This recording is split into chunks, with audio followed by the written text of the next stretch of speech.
पुण्यातील निवृत्त शिक्षिका उषा शिर्केंना श्वसनाचा त्रास बळावलाय। कबुतरांमुळे फुफ्फुसांचा संसर्ग झाल्याचं निदान डॉक्टरांनी केलंय। त्यांच्यावरती पुण्यातल्या अनेक मोठ्या रुग्णालयांमध्ये उपचार करण्यात आलेत, मात्र त्यांचा त्रास कमी झालेला नाही। उलट त्यांना ऑक्सिजन सिलेंडरचा आधार घ्यावा लागतो। तसंच बोलतानाही त्यांना धाप लागते। त्यामुळे कबुतरांना दाणे टाकणाऱ्यांनी आता तरी सावध राहावं असं आवाहन त्यांनी केलंय। त्यांच्याशी संवाद साधला आमचे प्रतिनिधी मंदार गोंजारी यांनी। कबुतरांमुळे मनुष्याला त्रास होतो ही गोष्ट अनेकांना आज देखील अतिशयोक्ती वाटते आहे।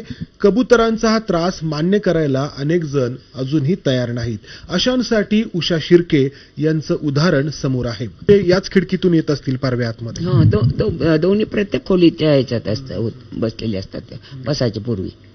आणि मग त्याच्या ह्याच्यात नाही, पण आम्हाला ते तेव्हा कळलं नाही काही। मग जेव्हा खोकला यायला लागला, वाढलं प्रमाण, मग तेव्हा फुफ्फुसांच्या डॉक्टर जे स्पेशालिस्ट त्यांच्याकडे गेले। मग त्यांनी सगळी चौकशी केली, सगळ्या तपासण्या केल्या। मग तेव्हा मग हे कळलं की फुफ्फुसांचं ज्या टेस्ट केल्या, सोनोग्राफी सगळं, मग त्याच्यात कळलं की हे पण आहे त्याचे फोटो वगैरे।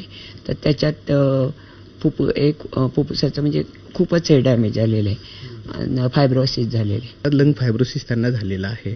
2018 पासून त्यांची ट्रीटमेंट चालू आहे, पण कोरोनामध्ये बऱ्यापैकी परत आघात झाला आणि ती प्रतिकार क्षमता त्यांची कमी झाली फुफ्फुसाची। आता गेल्या जून महिन्यापासून 5 वेळा त्यांना हॉस्पिटलायझेशन करावं लागलं आणि त्याच्यातही अडचणी येतात। 1 तासात पोहोचावं लागतं कुठल्या हॉस्पिटलमध्ये। या सगळ्या प्रकाराची गंभीरता लक्षात यायला हरकत नाही।